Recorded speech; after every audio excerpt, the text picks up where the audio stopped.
ಇವತ್ತಿನ ದಿನ ಚಿಕ್ಕಬಳ್ಳಾಪುರ ಜಿಲ್ಲೆಯಲ್ಲಿ ಅಭಿವೃದ್ಧಿ ಪರ್ವ ನಡೀತಾ ಇದೆ. ಸಾಕಷ್ಟು ಅಭಿವೃದ್ಧಿ ಕಾರ್ಯಗಳು ಎಲ್ಲ ತಾಲೂಕಿನಲ್ಲೂ ಆಗ್ತಾ ಇರೋಂಥದ್ದನ್ನ ಸಹಿಸಕ್ಕಾಗದೇ ಇರೋಂಥದ್ದು, ನಮ್ಮಲ್ಲೇ ಇರೋಂಥ ಒಂದಷ್ಟು ಜನ ಇವೆಲ್ಲನೂ ಸಹ ಚೇಷ್ಟೆ ಮಾಡೋಂಥದ್ದು, ಅವ್ರನ್ನ ತೇಜೋವಧೆ ಮಾಡೋಂಥದ್ದು ಆಗ್ತಾ ಇದೆ. ಇವೆಲ್ಲನೂ ಸಹ ಖಂಡನೀಯ.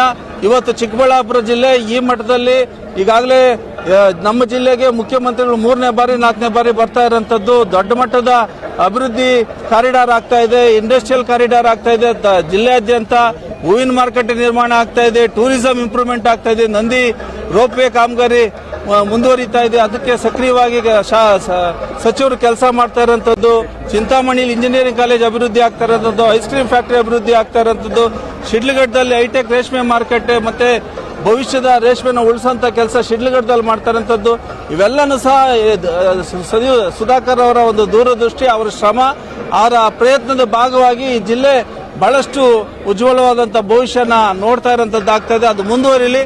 ಈ ತರ ಅವರ ಮೇಲೆ ತೇಜೋವಧೆ ಮಾಡೋಂಥ ಕೆಲಸ ನಿಲ್ಲಿಸಬೇಕು.